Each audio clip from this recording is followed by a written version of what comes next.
What is up, guys? Welcome to Speak Through Sports. My name is Sparsh, and today we've got some pretty bad news to be talking about regarding Phoenix and their owner, Robert Sarver.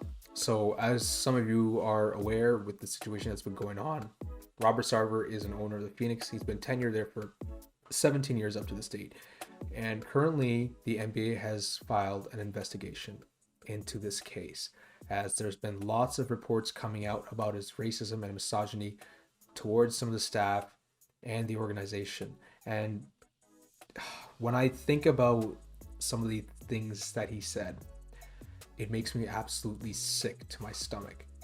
I cannot even fathom how somebody, especially even at this top of the position, could just say so many vile things. And here are some examples, and this is from an article on ESPN, and this article will be provided in the description below, so feel free to check it out if you want the full read, because I'll be censoring a lot of stuff as I'm going on saying this. So this is one example when Earl Watson was a coach of the Phoenix Suns around 2017, and Robert Sarver, he said, why does Draymond Green get to run up the court and say the N-word? Sarver, who is white, allegedly said, repeating the N-word several times in a row. And Earl Watson said, you can't say that. And Earl Watson is African American and Hispanic. And then Sarver said, why? And Draymond Green says the N-word. And then Watson said, you can't effing say that. So Sarver was just constantly saying the N-word, while Earl Watson, of course, being an African American male, was clearly upset about this. And this is just like breaking the tip of the iceberg for all of the things that is starting to come out around Robert Sarver. And just reading more from the article, the anecdote offers a glimpse into the conduct that sources told ESPN Sarver has often exhibited since buying the Suns in 2004. Interviews with more than 70 former and current Suns employees throughout Sarver's 17-year tenure describe a toxic and sometimes hostile workplace under Sarver. Some told ESPN that he has used racially insensitive language repeatedly in the office. Employees recounted conduct they felt was inappropriate and misogynistic, including Sarver once passing around a picture of his wife in a bikini to employees. And speaking about times his wife, I'm just going to censor it out here. You can read the link in the description. His wife performed some really, I can't even say it. It's just really immature acts, I guess you could say. We'll just say that for now, immature acts. And some said the longtime owner fostered an environment in which employees felt they were his property, even once asking one woman whether he owned her to determine whether she worked for the Suns. And one Suns owner came out and said, the level of misogyny and racism is beyond the pale. It's embarrassing as an owner. And another Suns basketball executive, their identities are kept anonymous now. And he said, there's literally nothing you could tell me about him from a misogynistic or race standpoint that would surprise me. My thoughts about this is just ridiculous.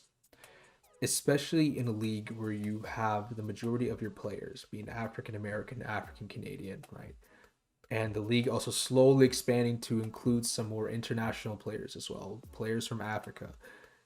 This is not the type of owner that you want to be running your organization, especially for this long, right?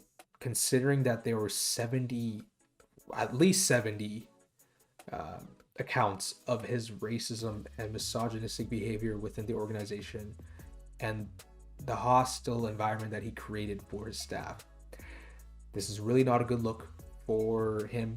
And now that the NBA is conducting an investigation, we are most likely going to be seeing what happened with Donald Sterling, pretty much, right? For those of you who may not know, Donald Sterling was an owner of the Clippers, and there were some racist remarks that were leaked by his wife. There was like a phone call recording, and he was sort of making some comments about some of the players that she was taking pictures with, saying some racist terms towards the players. And I think you can sort of picture what I'm saying here. And Adam Silver was sort of new as the NBA commissioner at that time, and he banned Donald Sterling from the NBA by, forcing him to not be the owner of the Clippers anymore, of course.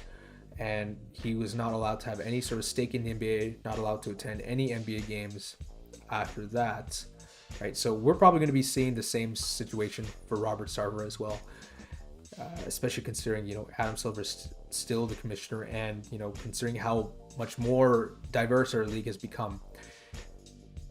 We cannot allow these kind of things to be happening in the NBA any longer, right? Especially at this high of a position. It doesn't really matter, you know, which position you're at as an executive. You cannot be treating your staff, treating your employees, and treating your players with this kind of behavior. I don't even know what to say about that. I felt so disgusted reading those things, and there are so many other things that have already come out with what Robert Sarver said, and there's probably going to be a lot more stuff coming out. And, you know, like I said, we're just hitting the tip of the iceberg, and a lot of other things will be coming out soon. And I will be looking more into this, and I'll update all of you on this. And, you know, make sure to also like our video. Make sure to also leave any comments about your thoughts on this whole entire situation, and please make sure to subscribe to our channel. Right? Make sure to also press the bell for push notifications. That way you're always up to date with what we are posting. And hey, like I said, I'm going to be, you know, looking more into the situation. I'm looking forward to updating all of you on this as well. Right? By engaging with our channel, you also make it more exciting for us to be posting content for you. Right? The NBA season is still pretty short in terms of how much has been covered so far. So, you know, we're always looking forward to posting more NBA content for all of you guys. Anyways, this is Sparsh from Speak to Sports. Make sure to like, comment, subscribe, press the bell, and I'll be signing out. Take it easy.